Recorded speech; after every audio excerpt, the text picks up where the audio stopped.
Hey guys, today's video is about the June Plum or Dwarf Ambarella tree. I'm growing in zone 9B where we get really hot because we're in the desert, get up to as high as 120, and in the cold we get down into the high 20s every now and then. So we definitely have frosts and freezes. So and this tree has a tendency to struggle a little bit in the wintertime. And I wanted to do a quick video on this because right now we're at the end of summer and temperatures have dropped down to 105, in between 100 and 105, and this tree absolutely loves it. If you look, it's just putting off delicious, beautiful new growth here. This is such a beautiful tree.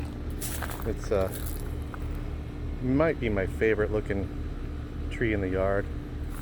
You see growth habit on it. It's kind of a short, bushy. It's definitely a dwarf variety. You can tell it's about 3 feet tall right now. It's been in the ground since April of 2018. It's about 2.5 years. And I transplanted it after 1 year. So it's been in this spot for about 1.5 years. And in the wintertime, these need to be protected if you get down to freezing. This is it's probably not as bad as a mango, but it's not as good as, like, say, a guava. Guavas handle the cold better than this.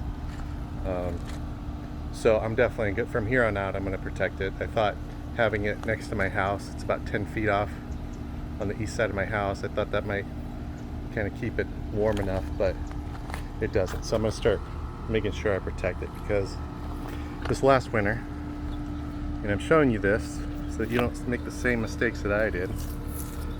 If you look here, at the end of winter, this thing was kind of a skeleton. All the leaves had defoliated.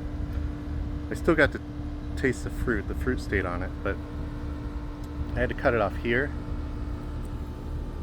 and here, back down. Kind of see that, hopefully. There. See, I cut it off here and here. So all this is new growth from this season.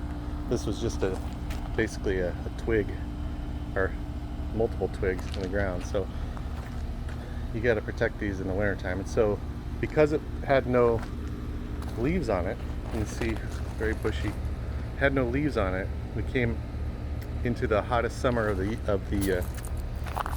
hottest summer we've had on record, and because I didn't protect it, this trunk got scorched, and I'm having regrets now. I wish I had at least wrapped the trunk, if not shaded the entire tree.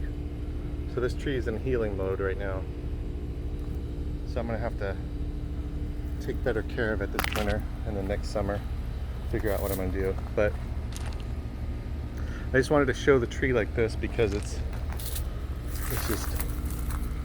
an abundant tree, and this is a gem for me because last year it fruited in February and March, and February and March is kind of a dead zone for me as far as fruit goes. I don't have any trees that produce this. Citrus have completed fruiting, and so this tree, if it fruits this time next year, in February again, in March, I'll be super happy because it'll be the only thing in my garden besides maybe passion fruit that's giving me fruit.